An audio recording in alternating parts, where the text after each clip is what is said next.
할렐루야. 오늘 하얀 블루스를 입은 우리 4.5 여전대 회원들, 우리 주님의 이름으로 축복의 박수 한번 하십시다.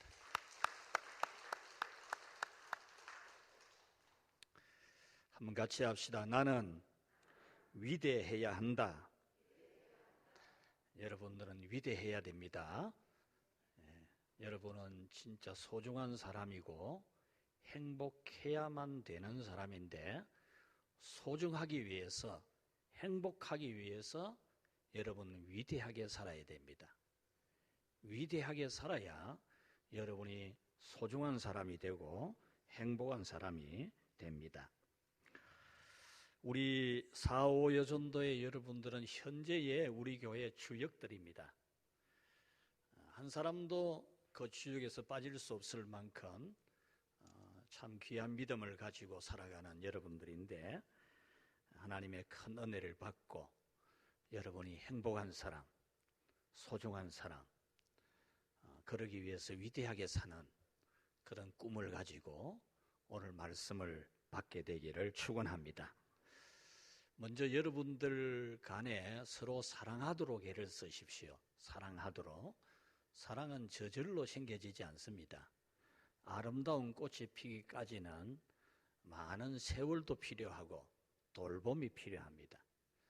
수많은 잡초를 뽑아내야 되고 수많은 병충해를 이겨내야 됩니다. 사랑이 꽃이 피면 정말 행복한데, 여러분들 서로 간에 사랑하려고 애쓰고 있는 그대로 받아줘야 됩니다. 상대편이 변하기를 기다리거나 변하고 나면 사랑하겠다거나 그러면 여러분은 평생에 사랑할 기회를 얻지 못합니다. 여러분 가정에서도 있는 그대로 받아줘야 되지, 처음에는 눈에 콩깍지가 씌어가지고 세상에서 제일 잘난 남자 같고 제일 예쁜 여자 같은데, 살다가 보니까 그게 아닌 걸 발견을 하고 고치게 하려고 애를 씁니다. 고치게 하려고. 근데 고쳐서 살면은 여러분들은 살 수 없어요. 있는 그대로를 받아줘야 되거든요. 여러분의 직장도 마찬가지입니다. 여러분들의 직장을 여러분들이 바꾸어가지고 여러분 마음에 드는 직장을 만들어가지고 여러분들이 행복할 수 없어요. 여러분들의 직장이 있는 그대로를 사랑해야 돼요. 그러면 여러분 직장이 천국이 되는 거죠.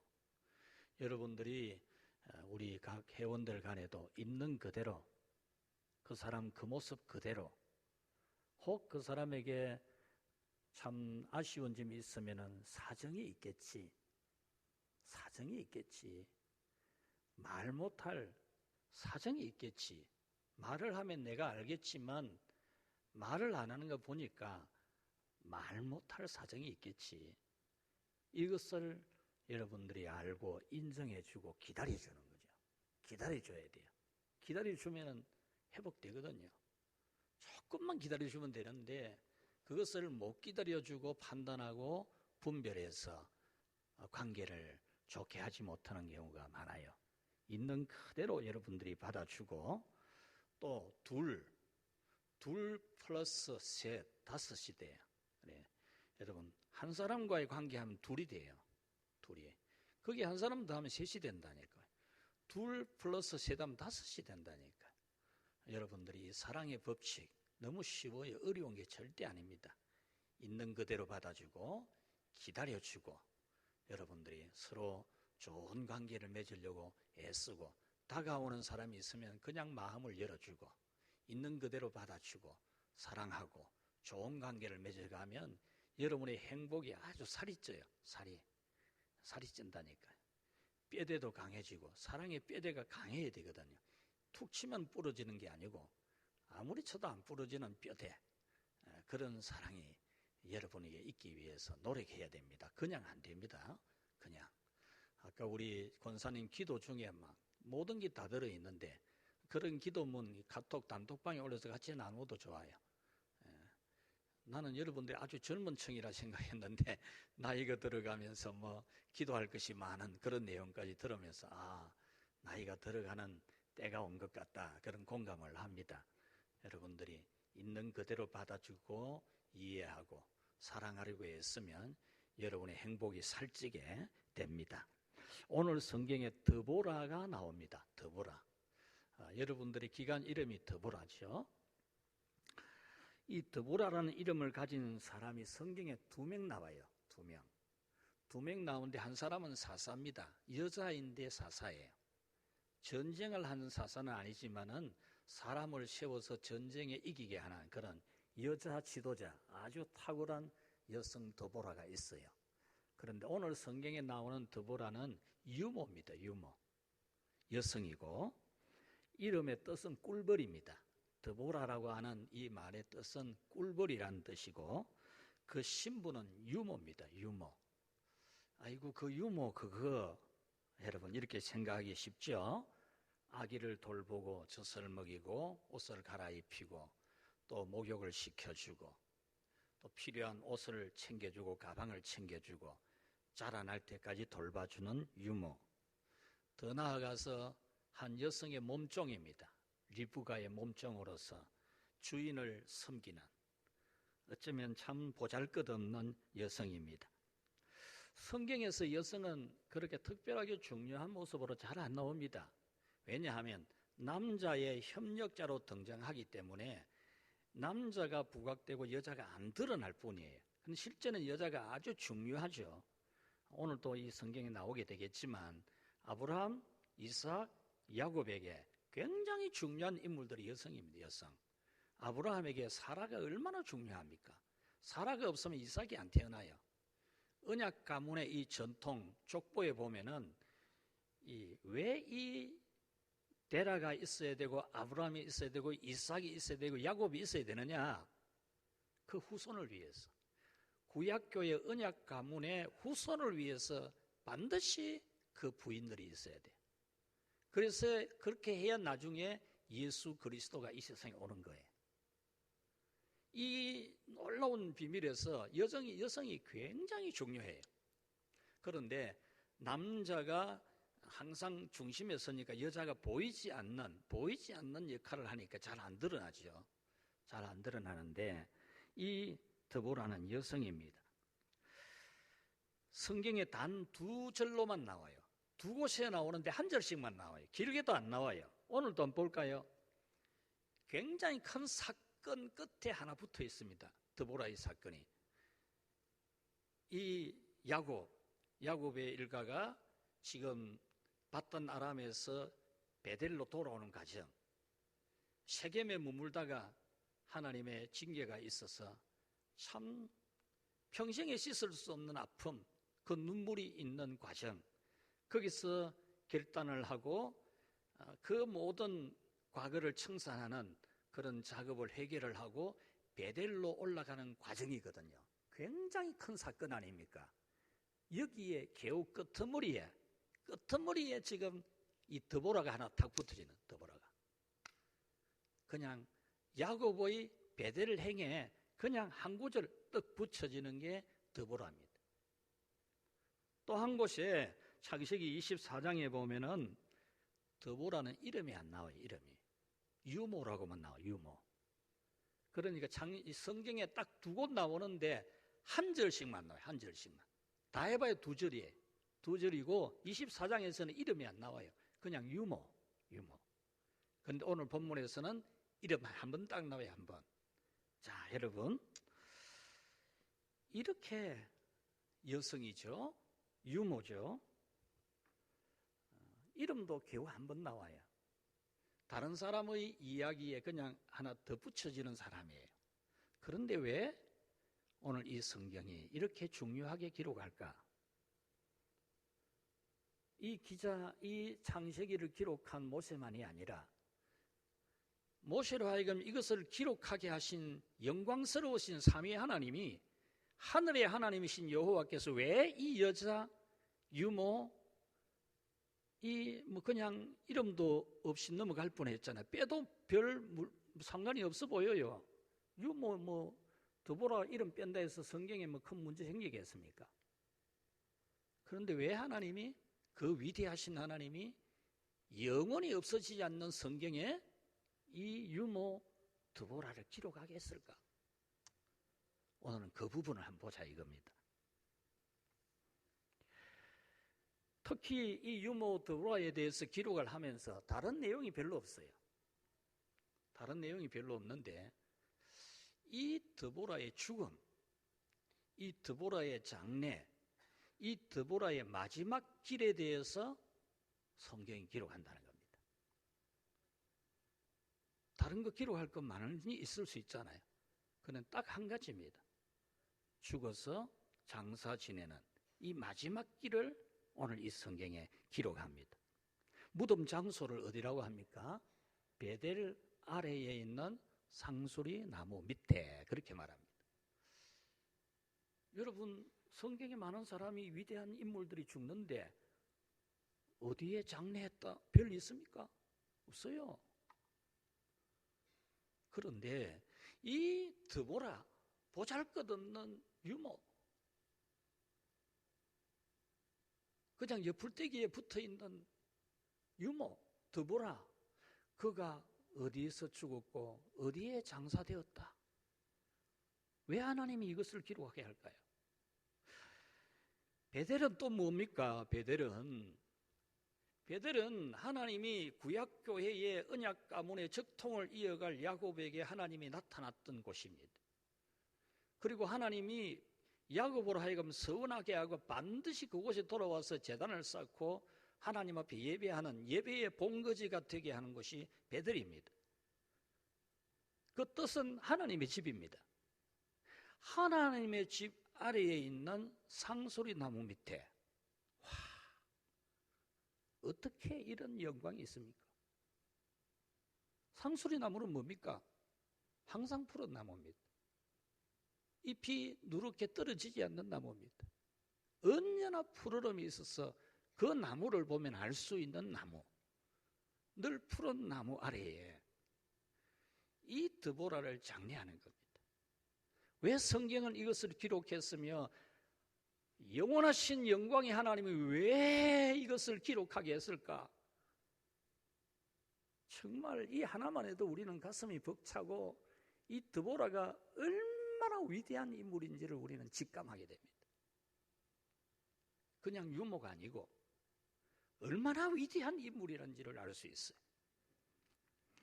그리고 비문을 새겨줍니다. 물론 비석을 세웠다거나 비문을 썼다거나 하는 내용은 없지만은 언약 가문의 적통이 되는 야곱이 이름을 짓습니다. 알론 바굿. 무슨 말입니까? 알론은 상수리 나무입니다. 상수리 나무, 늘 푸른 나무. 바굿은 통고, 우럼, 눈물이란 말입니다. 이 언약 가문의 적통 야곱이 이 드보라를 장례하고 그 상수리 나무 밑에 이름을 짓기를, 비문을 쓰기를, 필체가 얼마나 좋았을까? 한번 상상해 보면 언약 가문의 적통을 이어갈 이 야곱의 필체 한번 생각해 보라고. 여기다가 알론 바굿, 통곡의 나무란, 통곡의 나무. 온 언약 가문이 장차 이스라엘 12지파를 이끌어갈 족장들이 자라나는 이 집의 가족들이 다 모인 가운데서 통곡을 한 나무다. 통곡을 한 이 드보라다. 우리는 언약 가문 대대로 언제나 이 지지 않는 늘 푸른 나무 아래에 누워있는 드보라를 추모한다. 그런 뜻입니다. 우리 언약 가문의 모든 자손들은 자손만대로 여기에 누워있는 드보라를 추모한다. 눈물을 흘리면서 추모한다. 그런 비문을 꽉 쓴 겁니다. 오늘 이 자리에 있는 여러분들이 바로 이런 드보라 같은 마지막 여행길이 될 수 있기를 축복합니다. 그러면 그 이유가 뭘까? 그 이유가 뭘까? 한나 유모에 불구하고 이름은 단 한 번, 딱 한 글자, 드보라. 요 한 글자 한 번밖에 안 나오고, 그런 이 여성이 영원한 성경에 기록하고 언약 가문의 교회가 이렇게 슬퍼하면서 하나님의 집 베델이라는 이 지울 수 없는, 성경에서 믿는 자들이 모를 수가 없는 이 베델 아래에다가 장례를 치고 영원히 기억하는 기념비를 세우는 그 이유가 뭘까? 왜 하나님이 그렇게 하셨을까? 그것은 이 드보라의 삶이 너무나 중요하고, 이 드보라의 삶이 오고 오는 모든 시대의 모든 교회를 섬겨갈 모든 성도들에게 반드시 필요한 역할이 있기 때문입니다. 드보라가 데라부터 아브라함, 이삭, 야곱 4대에 걸쳐서 이 드보라 역할이 있어요. 아무 이름도 없는 여자 같은데 굉장한 여자거든요.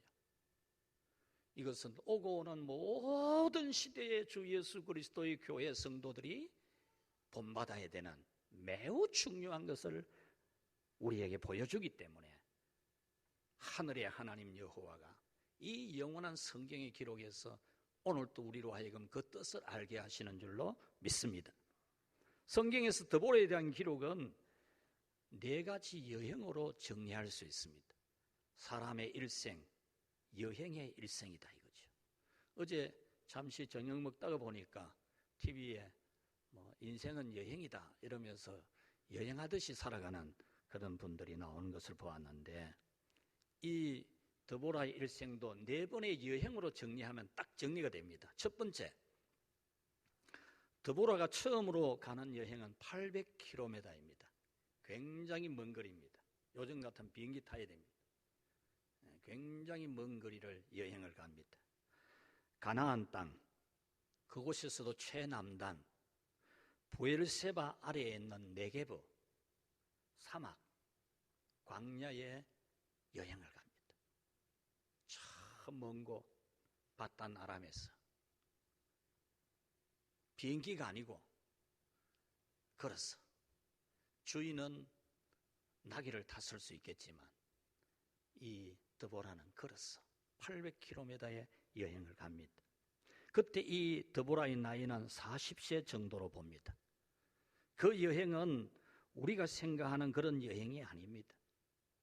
시집가는 자기 주인 리브가의 몸종으로, 지금까지 리브가가 태어나서 자라는 과정 속에 젖 먹이고 옷 갈아입히고 목욕시켜주고 옷 챙겨주고 가방 챙겨주고 연필 챙겨주고 집에서 설거지하고 빨래하고 하던 그런 이 드보라가 그 주인 리브가가 시집가는데 몸종으로 따라가는 겁니다. 그런데 이 드보라는 리브가의 유모일 뿐만 아니라 리브가가 낳게 되는 야곱의 유모도 됩니다. 리브가가 시집가 가지고 아들을 낳는데 쌍둥이를 낳습니다. 쌍둥이를 낳을 때 바로 야곱이 그 쌍둥이 중에 동생이지요. 이 드보라가 자기 자기 주인 리브가의 유모였을 뿐만 아니라 리브가의 아들 야곱의 유모 역할도 하는 겁니다. 그래서 야곱의 쌍둥이 출생 이야기, 팥죽 이야기, 또 베델 이야기, 야반 도주하다시피 밧담으로 도망간 이야기, 이런 이야기의 산증인입니다. 이 드보라가 그 모든 사건의 산증인입니다. 두 번째 여행은 이 네게브 부엘세바에서 다시 밧단 아람으로 가는 여행입니다. 다시 800km를 다시 여행을 가는 겁니다. 드보라는 두 번째 여행이 이제는 리브가가 아니라 리브가가 낳은 아들 야곱의 유모로서 야곱이 여행 가는 밧단 아람으로 가는 800km에 이 드보라가 같이 가는 겁니다. 이것이 그의 두 번째 여행입니다. 우리는 성경에서 야곱이 밧단 아람으로 갈 때는 형님 에서에게 피해서 형님 에서에게 안 맞아 죽으려고 야반 도주하듯이 홀홀단신으로 도망간 것으로 확신할 정도로 그렇게 알고 있지요. 저도 그렇게 설교를 많이 했으니까요. 그 밤에, 무서운 밤에 짐승 소리 나는 곳에서 홀로 무인지경, 위에 별빛밖에 없고 아무 인가도 없는 짐승 소리 들으면서 그날 밤 돌을 베개로 베고 잠을 잤더냐고. 제가 그렇게 설교 많이 했어요. 여러분도 그런 설교를 많이 들었겠죠. 그런데 그 성경을 자세히 보면은 그 근거가 희박해요. 혼자 갔다는 내용이. 혼자 갔다는 기록이 전혀 없어요. 그런데 우리는 단순히 혼자 간 것으로 추정을 하는 거죠. 그래서 확신에 가까울 정도로 혼자 갔다라고 그렇게 말하기도 합니다. 그런데 오늘 본문에 보면은 20년 만에 지금 돌아오는 야곱에게 드보라가 같이 오고 있다는 점입니다. 어떻게 드보라가 같이 오고 있지? 그때 야곱이 혼자 갔는데 드보라가 어찌 같이 오고 있지? 여기에 퀘션 마크를 붙여보면 답이 나오기 시작합니다. 그러면 드보라는 언제 밧단 아람에 갔을까? 야곱이 갔던 밧단 아람에 언제 갔을까? 여기에 대해서 우리는 상상력을 동원합니다. 그리고 주석가 중에는 이렇게 말하는 사람도 있어요. 야곱의 어머니 리브가가 그 사랑하는 아들 야곱에 대한 소식이 궁금해서 그 야곱에게 소식 전하려고, 소식 얻어오려고 드보라를 보냈을 것이다. 또 하나는 야곱이 자기 엄마 리브가가 세상 떠났다는 소식을 듣고 엄마가 그리워서 그 엄마의 유모였고 자기의 유모였던 드보라를 모셔왔을 것이다. 이런 추측으로 추석을 말하는 사람이 있어요. 그런데 희박해요. 왜 희박하냐? 드보라가 세상 떠날 때의 나이는 165세 정도로 봅니다. 제가 시간이 없어서 그냥 간단하게 답만 전해줍니다. 딱 시간별로 정리해보면 드보라가 지금 오늘 본문에서 죽는 나이는 165세입니다. 야곱이 밧단 아람으로 떠날 때 나이가 얼마냐? 야곱이 밧단 아람으로 떠날 때 이 드보라의 나이는 135세 정도로 봅니다. 야곱이 밧단 아람에 가서 20년 있었잖아요. 20년 있었는데 돌아오는 과정에 세겜에 머물렀던 시간, 이 시간을 좀 포함하면 한 30년 정도로 보거든요. 이 지금 드보라가 135세쯤에 지금 야곱이 밧단 아람으로 갈 때의 드보라 나이가 135세 정도라는 겁니다. 그렇다면은 야곱이 밧단 아람에 가 있을 때에 리브가가 아들 소식이 궁금해서 드보라를 보냈다거나 엄마 죽은 소식 듣고 엄마가 그리워서 야곱이 드보라를 모시고 오게 했다거나 이 상상은 좀 설득이 없어요. 설득력이 없어요. 왜냐?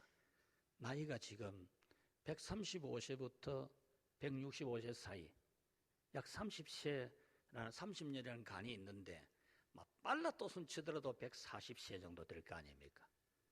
리브가가 아무리 자기가 주인이고 드보라가 몸종이라도 140세 되는 이 여자를 800km가 넘는 곳에 보냈다? 아니면 야곱이 엄마가 그리워서 그 드보라 유모를 보고 싶어서 나이가 140이 넘어가는 여자를 모시고 왔다. 상상력에 한계가 있는 거예요. 그렇다면 야곱이 밧단 아람으로 갈 때에 그의 어머니 리브가가 야곱의 유모였던 드보라를 같이 보냈던 것으로 볼 수 있습니다. 사랑하는 아들 이 야곱을 그 먼 곳에 보내면서 야곱이 태어날 때부터 쌍둥이로 태어날 때부터 돌봐주었던 이 드보라 유모를 이 야곱 가는 길에 엄마처럼, 내가 엄마는 못 가지만 이 드보라가 엄마처럼 유모로서 이 야곱 편에 있게 해주려고 그런 마음으로 같이 보냈던 것으로 우리는 충분히 예상할 수가 있습니다. 이렇게 해서 드보라는 다시 800km가 넘는 곳에 여행을 합니다. 세 번째 여행은 드보라가 세 번째 여행은 다시 그곳에서 다시 800km가 넘는 곳에 또다시 오는 겁니다. 베델로 오는 여행입니다. 베델로. 20년 전 야곱이 밧단 아람 갈 때에 하나님이 나타나셔서 야곱이 서약했던 내가 다시 이곳에 와서 이곳이 제단이 되게 하겠다. 그 서원했던 것을 약속을 지키는 이런 과정에 지금 이 드보라가 이곳으로 여행을 오고 있는 겁니다. 그 다음 마지막으로 오늘 이 성경 8절은 이 드보라가 마지막 여행에 들어갔다. 참 눈물이 안 날 수가 없는 165년 동안 유모로만 살아왔던 이 여자가 이제 영광스러운, 지금까지는 자기라는 이름 자체가 거론이 안 되는 누구의 유모, 누구의 몸종, 그 여자 그거 이렇게 객체로서 자기가 주체가 아니고 다른 사람의 누구 이렇게 불려졌던 이 여자가 이제 주체가 됩니다. 드디어 그 이름이 나옵니다. 드보라가 마지막 여행, 네 번째 여행, 하나님 나라로 가는 여행을 시작했다. 할렐루야. 오늘 성경은 바로 이것을 말합니다. 165년의 유모로 살아온 모든 수고를 다 마치고 마지막 여행길에 오른 이 드보라를 말해주고 있습니다. 이 여행은 그녀에게 최고의 여행입니다. 모든 수고를 다 마치고 가는 영원한 천국행 열차를 탄 겁니다. 여러분, 지금까지 그가 800km를 왔다 갔다 하는 동안에는 그는 걸어서 갔을 것이고 잘 해봤자 나귀를 탔을 건데, 이 마지막 여행은 하나님이 에어포스1, 미국 대통령이 타고 다니는 비행기보다도 더 좋은 주님의 품에 안겨서 도열에 선 천사들이 노래소리 박수소리 받으면서 하나님께로 가는 너무나 영광스러운 여행이었다고 오늘 성경은 기록합니다. 이 여행길에 그는 행복했습니다. 누구든지 이 여행길은 행복해야 됩니다. 여러분도 마찬가지입니다. 165년 동안 남의 유모로만 살아가는, 이름이 한 번도 안 밝혀지다가 죽을 때에야 자기 이름 한번 쓸 정도로 이 세상에서 수고하고 고생하며 산다 할지라도 여러분들의 마지막 여행길은 오늘 이 드보라같이 행복해야 되고 한없는 감격에 빠져야 됩니다. 그러면 이 드보라의 네 번째 여행이 이렇게 중요한 이유는 뭘까라는 겁니다. 왜 성경은, 왜 영원하신 하나님은 이 드보라의 마지막 여행길에 그의 이름을 딱 한 번 불러주면서 그의 장지가 베델 아래에 있는 늘 푸른 나무 아래이고 그곳에 비석을 세우게 하고 비문을 새기게 했을까? 그 이유는 뭘까라는 겁니다. 창세기를 이해하려면 10가지 족보를 보는 게 좋습니다. 창세기 10개의 족보가 있는데 10개의 족보를 훑어나가면 창세기 흐름을 읽을 수 있습니다. 이삭의 족보는 창세기 25장에서 시작합니다. 창세기 25장에서 시작하는데 겨우 2장, 25장, 26장에 이삭의 내용이 나와요. 그 다음 27장부터는 뭐냐? 야곱 이야기입니다. 야곱 이야기. 야곱 이야기 35장까지 가거든요. 오늘 본문까지. 35장 가는데 마지막에 35장 마지막에 가면 뭐라 하냐면은 야곱이 도착하니까 이삭이 죽었다. 이래 나와요. 이삭에 대한 내용이 있잖아요, 여러분. 하나님 앞에서 애굽으로 가야 되나 말아야 되나 이 고민하다가 하나님이 가지 말아야 한다. 땅 누르니까 그곳에 머물러 있다가 그 해에 100배나 복을 받고 마침내 거부가 되고 그 성품이 다투지 않고 화평하게 살아가면서 하나님께 영광을 돌릴 때 좋은 이야기 많아요.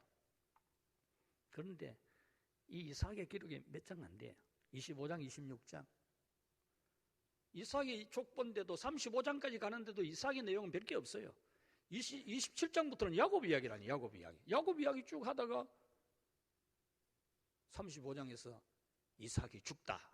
이래 나오거든요. 그래서 25장부터 35장까지가 이삭의 족보지만은 실제는 이 이삭의 이야기가 아니고 야곱의 이야기가 되어집니다. 이삭은 야곱이 오자마자 죽습니다. 야곱이 도착하자마자 죽어요. 물론 도착하자마자 죽었다 그렇게 볼 수는 없지만 와서 어느 정도 이 아버지와 함께 지내는 야곱이었지만 성경의 기록은 오자마자 죽은 것으로 그렇게 딱 기록을 합니다. 이 기록은 구약교회의 대를 이어갈 바통을 이삭이 가지고 있다가 그 바통을 이어받을 야곱이 도착하니까 죽었다. 이런 형식의 기록이죠. 아브라함부터 내려오는 구약교회를 책임질 바통을 이어받을 사람이 도착했기 때문에 그 바통 넘겨주자 이삭이 할 일 다 끝났다 그 말입니다. 11장은 아브라함의 아버지 데라의 족보입니다. 아브라함의 아버지 데라에 대해서 11장이 기록을 하는데 데라의 족보가 굉장히 중요하거든요. 중요한데 데라에 대한 기록은 5절밖에 없어요. 5절. 1절에서 5절까지밖에 없어요. 대부분 데라에 대한 족보 이야기를 하면서 아브라함 이야기가 줍니다. 아브라함 이야기. 아브라함이 어떻게 아브라함 이야기 많잖아요. 그런데 그것이 데라의 족보에 속하는 겁니다. 이 데라의 족보에서 가장 중요한 게 뭡니까? 데라의 족보에서 가장 중요한 것은 뭐냐? 아브라함이 아들 낳아야 된다 이겁니다. 아브라함이 아들 낳아야 된다. 아브라함 아들 낳아야 된다. 이것이 아브라함이 기다리고 기도하고 오랫동안 기다리고 25년 기다려서 100세에 아들을 낳았다. 그것이 이삭이다. 그 내용 아닙니까? 근데 아브라함이 막 위대한 인물이지만은 가장 중요한 거는 이삭을 낳는 거. 데라의 족보에서 제일 중요한 거는 뭐냐? 아브라함의 아들 이삭이 태어나는 겁니다. 아브라함의 족보는 아들을 주시겠다는 약속을 긴 세월에 어떻게 이루어졌는지를 기록합니다. 그리고 또 중요한 것은 이삭이 결혼하는 것이 중요합니다. 이삭이 결혼하는 게 중요해요. 아브라함의 족보 이야기 중요한 게 뭡니까? 뭘 어떻게 하고 굉장히 중요한 일이 많지만 아브라함의 족보에서 제일 중요한 거는 자기 아들 이삭이 결혼해야 되는 겁니다. 결혼 안 하면 헛방입니다. 그 위대한 아브라함이지만 아브라함의 아들 이삭이 결혼 안 하면 헛방입니다. 그래서 아브라함의 아들 이삭 결혼하는 내용을 주로 족보의 내용으로 기록을 하고 있는 겁니다. 그러므로 데라 족보의 핵심, 아브라함 족보의 핵심은 이삭이 태어나야 되는 것이고 이삭이 결혼해야 되는 것입니다. 이삭의 족보가 중요한 것도 야곱이 태어나야 되고 야곱이 장자복을 받아야 되는 거고 야곱이 잘 되어서 구약교회의 바통을 이어받을 사람이 돼야 되는 거예요. 이게 중요합니다. 야곱이 베델에서 무슨 체험을 하고 바단 아람에 가서 외삼촌한테 10번이나 쏘키고 라헬하고 결혼하기 위해서 어떻고 저떻고 라반하고 무슨 관계가 있고 재산이 얼마나 늘어나고 그 아주 흥미진진한 중요한 내용들이지만 제일 핵심은 뭐냐? 제일 핵심은 바로 이삭은 야곱을 낳았어. 야곱이 바단 아람에 가서 결혼을 해야 되는 결혼을. 그래서 여러분 우리 야곱이 바단 아람으로 가는 도중에 형님이 겁이 나가지고 맞아 죽을까 싶어서 도망을 가고 이런 것만 우리가 주로 다루는데 그거보다는 그 아버지와 엄마가 의논을 해요. 엄마가 먼저 이야기를 꺼내서 아버지 보고 남편 보고 여보 우리 장남에서 이 우상 섬기는 가나안 여자하고 결혼을 해가지고 참 우리 마음이 아픈데 이래가 되겠소. 우리 이 야곱은 내 친정에 보내가지고 거기서 결혼시켜야 안 되겠소. 이래서 시작된 거거든요. 그래서 야곱이 마지막에 이삭이 야곱을 불러놓고 마지막으로 또 축복해주면서 너는 여기서 결혼하지 말고 너 외삼촌 집에 가서 너 외삼촌 딸들하고 결혼해야 된다. 이야기해 주거든요. 그래서 이 이삭의 이야기의 가장 핵심은 야곱이 바단 아람 가서 결혼해서 아들을 낳아야 되는 겁니다. 그것도 12명이나. 12남 1녀. 왜? 앞으로 이스라엘 12지파를 만들 그 위대한 부흥의 역사를 위해서 야곱은 바단 아람에 가서 결혼해서 많은 자녀를 낳아야 된다는 그런 내용이죠. 이렇게 성경 창세기 족보는 한낱 유모였던 드보라를 등장을 시킵니다. 그 이름은 단 한 차례 나오고 그 기록이 단 2절에 불과하고 그 신부는 유모이지만 구약 교회의 적통을 이어가는 사람들의 기나긴 이야기에서 역사에서 없어서는 안 될 사람이 누구냐? 드보라였다는 겁니다. 데라의 족보에서 드보라는 어떤 역할인가? 데라와 드보라는 직접적인 연관성이 없습니다. 아브라함의 아버지가 데라니까요. 그런데 아까 이야기했듯이 데라의 할 일이 뭡니까? 데라의 할 일은 자기 아들 아브라함이 아들 낳아야 되는 겁니다. 아들 낳아야 되는데 누가 옵니까? 드보라의 주인 리브가가 이삭하고 결혼하지 않습니까? 그러니 데라의 족보부터 드보라는 굉장히 중요한, 데라가 반드시 이루어야 될 자기 아들, 75세까지도 아들을 못 낳는 이 자기 아들 이 아브라함이 아들 낳도록 하는 일을 해야 되는데 그 역할에 리브가의 유모, 리브가의 몸종이 드보라가 등장이 되는 거죠. 하나님의 약속은 가만히 있으면 자동으로 되는 게 아닙니다. 하나님이 우리를 선택해서 구원받도록 다 정해놓았고 완전한 하나님의 선택이지만 그것이 이루어지도록 가만히 놔두는 게 아닙니다. 하나님이 뜻이면 이루어질 것이다. 가만히 있는 게 아닙니다. 언약의 믿음의 사람들은 그 약속이 이루어지도록 하기 위해서 발로 뛰어야 되는 겁니다.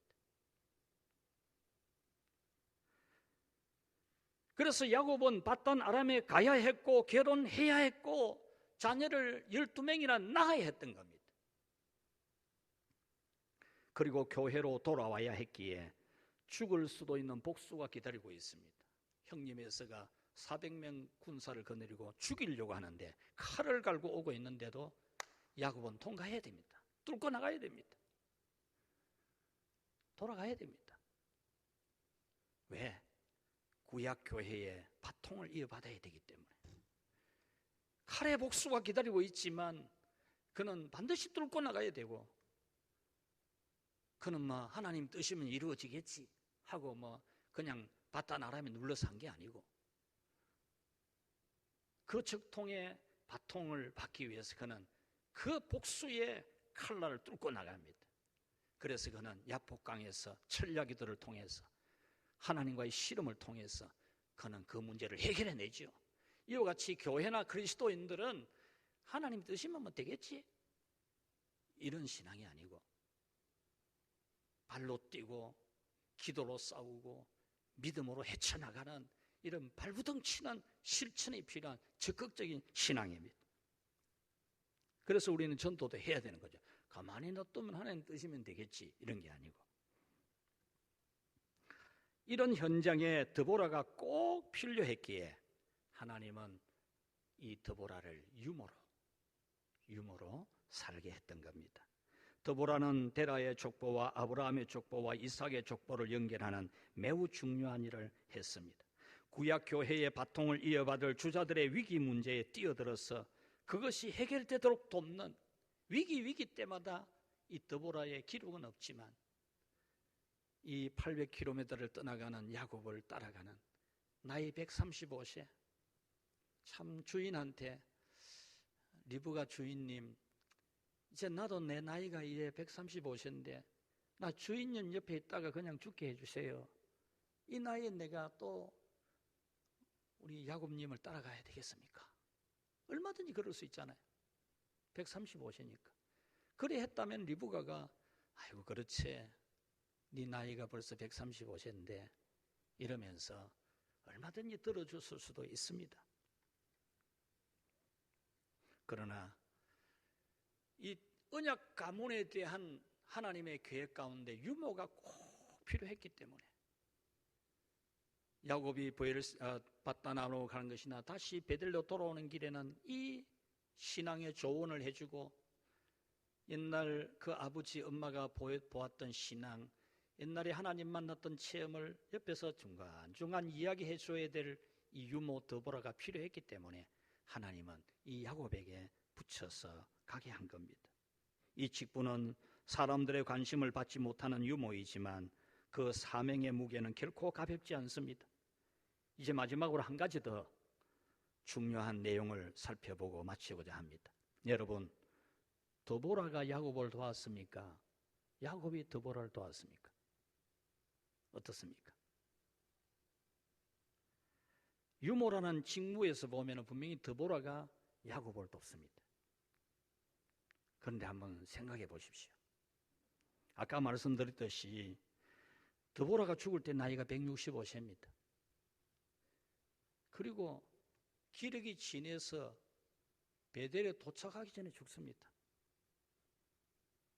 이 드보라가 야곱의 도움이 되겠습니까? 짐이 되겠습니까? 짐이 되죠. 우리 성경을 이렇게 깊이 봐야 돼요.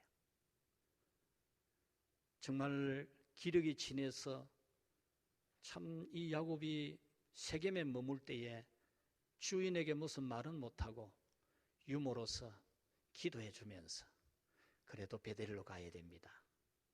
베델에 가야죠. 겨우 그 말 한마디 할 수 있는, 그 외에는 짐이에요, 짐.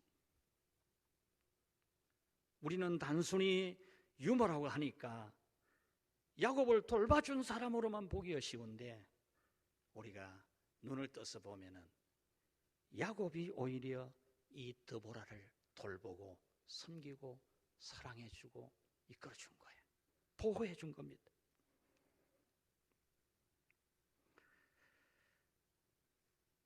(135세) 드보라는 리브가 옆에서 생을 마감하고 싶었을 겁니다. 135세만 되어도 그때 충분히 오히려 이제 마지막을 준비해야 되는 그런 나이이고 야곱에게 오히려 따라가면 짐이 됩니다. 여러분, 드보라의 삶이 너무 피곤합니다. 너무 고달픕니다. 135세의 나이에도 쉬지 못하고 길 떠나는 야곱을 따라서 갑니다. 그러나 그녀는 그 고달픈 삶을 살아내었습니다. 그 고달픈 삶을 살아내었습니다. 나는 안 가. 내 나이가 얼만데 못해. 오늘 여러분들이 교회를 섬기며 하나님 일을 하는 동안에 혹 그럴 가능성은 얼마든지 있지 않겠습니까? 135세의 드보라가 그렇게 하지 않았어요. 사랑하는 여러분, 야곱도 그 여행길이 매우 힘들었지만은 드보라와 동행했습니다. 135세의 왕할머니입니다. 왕할머니를 어떻게 데리고 갑니까? 야곱에게도 짐입니다. 그렇지만 야곱은 하나님의 섭리 안에 있는 이 유모 드보라를 모시고 가는 겁니다. 드보라의 일생은 단순히 야곱의 허드렛 일을 대신하는 차원이 아닙니다. 31,173절로 구성된 성경 전체에서 단 2절이 전하는 중요한 메시지.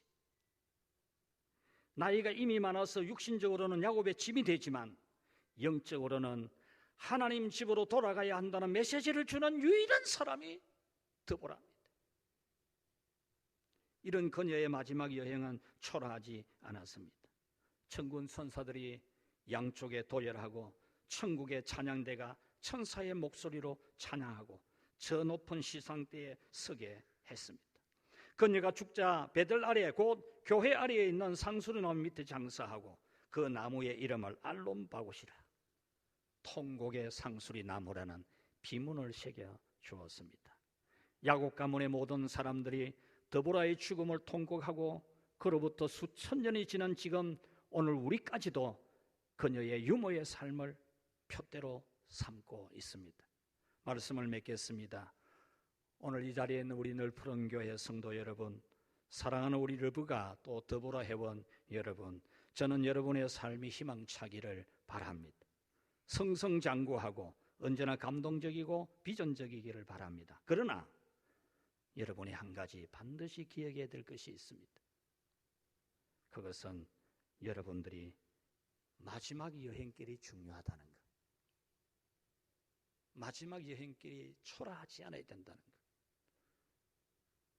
여러분들이 마지막 여행길이 초라하면 안 됩니다. 그 길이 초라하면 안 됩니다. 이 세상에서 오만 좋은 것 하나는 영광스러운 걸 누렸더라도 마지막 그 여행은 초라하면 안 됩니다.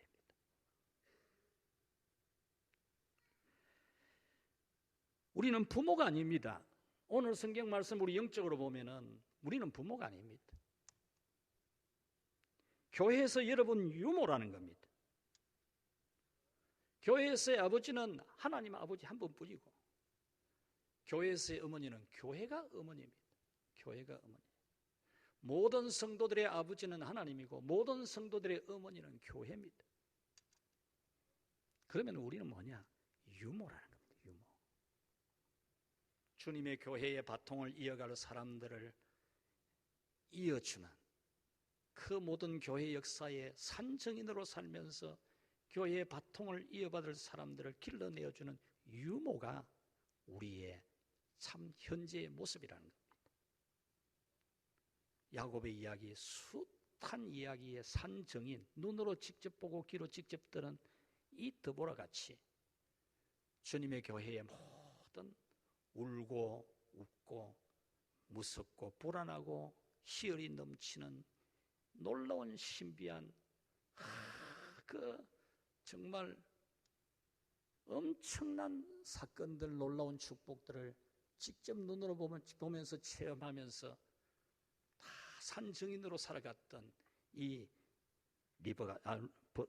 드보라처럼 우리도 그렇게 살아야 합니다. 고달픈 문제를 만나는 야곱 같은 성도들, 그들에게 항상 함께 있어야 되는 유모가 바로 우리입니다. 우리 인생도 드보라처럼 단 2구절로 끝날지도 모릅니다. 어쩌면 한 구절도 안 쓰여질 수도 있습니다. 하지만 그 무게는 결코 가벼운 것이 아닙니다. 여전도의 회원으로, 권사로, 집사로 각자 맡은 직분으로 봉사하는 어쩌면 유모의 직분이라 할지라도 그 무게는 결코 가벼운 것이 아닙니다. 야곱이 드보라의 죽음 앞에 통곡한 것처럼 우리의 자녀들과 교회가 우리의 죽음 앞에서 단지 슬퍼서 우는 것을 넘어야 됩니다. 내 아버지, 내 어머니가 죽었다, 그냥 슬퍼서 통곡하는 것을 넘어서는 통곡이 나오게 해야 됩니다. 바로 우리가 살아온 영적 가치의 무게 때문에 우리의 자녀들이 통곡하고 우리의 교회가 울음을 터뜨릴 수 있는 그 마지막 여행을 우리는 준비해야 됩니다. 잘 죽었다 그 사람, 아이고 죽었네, 이럴 사람은 절대로 되어서는 안 되겠죠. 또한 참 슬프다, 우리와 함께 살았던 분인데 내 아버지였고 어머니였는데 우리 목사님이었는데 우리 집사님이었는데 그것 때문에 슬퍼서 울고 눈물 나는 게 아니라 정말 이 드보라에 대한 눈물처럼 그가 살아온 영적인 삶의 무게, 영적인 가치의 무게 앞에 통곡할 수 있는, 우리가 이 땅에 살아가는 날 동안 주의 교회를 잘 세우고 주의 교회를 이어갈 그런 성도들을 전도하고 가르치고 인도하고 양육하고 후세대를 세우는 일에 정말 살아온 가치가 크기 때문에 모든 성도들이 온 교회가 영원히 기념할 만한 통곡의 비를 세울 만한 그런 우리가 되어야 됩니다. 여러분 잊지 마십시오. 유모로 사는 겁니다. 유모로. 나는 유모 안 할래, 나는 리브가 할래. 저는 어릴 때 추억이 하나 있습니다. 제가 혼자 교회 다닐 때 부모 형제들이 교회 안 다닐 때입니다. 그때 성탄절날 선거를 했습니다. 선거를 하는데 제 역할이 뭐냐? 낙입니다. 낙이. 그래서 예수님을 태워가는 낙이었어요. 그래서 친구는 예수님이 되고 나는 낙이었어요. 강대상에서 나는 낙이가 되어서 무릎을 꿇고 기었어요. 그런데 그 소식이 우리 형님한테 들려졌어요. 그러니까 교회 한다는 형님이 저보고 막 집에 가니까 얼마나 뭐라 하는지. 낙이 네가 와 그 짓을 하냐고 꾸지람을 하는 거 들었어요. 그래도 저는 거기서 그때는 어떻게 해서 나귀를 맡았는지 뭐 선생님이 맡으라 해서 나귀가 안 되었겠습니까? 그런데 정말 내가 예수님을 태워갈 수 있는 나귀가 된다면 그 얼마나 영광스러운 겁니까? 야곱이 드보라의 죽음 앞에 통곡한 것처럼 우리의 자녀들과 교회가 우리가 살아온 삶의 영적 가치의 무게 때문에 통곡할 수 있는 그런 삶을 삽시다. 언제까지 살지 모릅니다. 우리에게 남은 날이 얼마일지도 모릅니다. 교회에서 주의 종들과 모든 성도들이 항상 함께 곁에 있는 유모로 살아가는 그것이 마지막 죽음이 영광스럽게 되는 길입니다. 여러분의 남은 여행이 유모로 사는 은혜, 이게 은혜입니다. 은혜. 리브가의 역할, 야곱의 역할이 아니라 유모의 역할, 이것이 지금 우리가 찾아가야 될 현 주소입니다. 오늘 잘나고 예쁘고 잘난 체하고 싶고 인정받고 싶어하는 우리 여전대 회원 여러분 유모로 돌아가야 됩니다. 유모로. 그 유모가 정말 빛나는 이름입니다. 그 유모에게 멋진 마지막 여행이 주어집니다. 기도합시다. 하나님 아버지, 웬 사랑입니까? 웬 은혜입니까? 어디서 태어나서 어떻게 살다가 어떻게 죽었는지 알 수도 없고 알 필요도 없는 죄인 중에 괴수인 우리를 하나님 사랑하사 주의 몸된 교회 언약 가문 주 예수 그리스도의 교회에 영원히 교회가 이어지도록 하는 그 일에 유모 역할을 할 수 있는 저희들 되도록 불러주시고 인도하시고 사용하여 주신 은혜 감사합니다.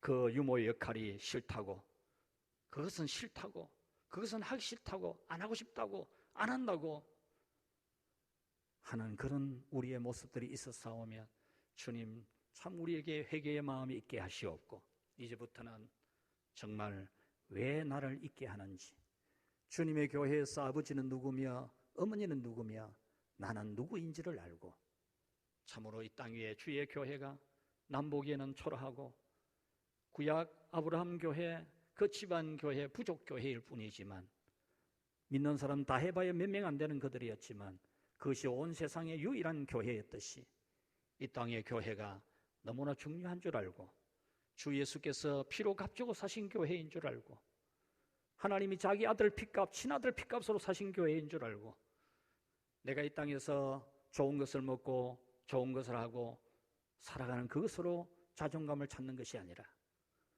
참으로 주님의 교회를 위해 한 사람이 유모로 살아가는 그런 삶을 소망하는 우리 여전대 회원들 되게 하시고 우리 모든 성도들 되게 해 주옵소서. 예수님의 이름으로 기도하옵나이다. 아멘.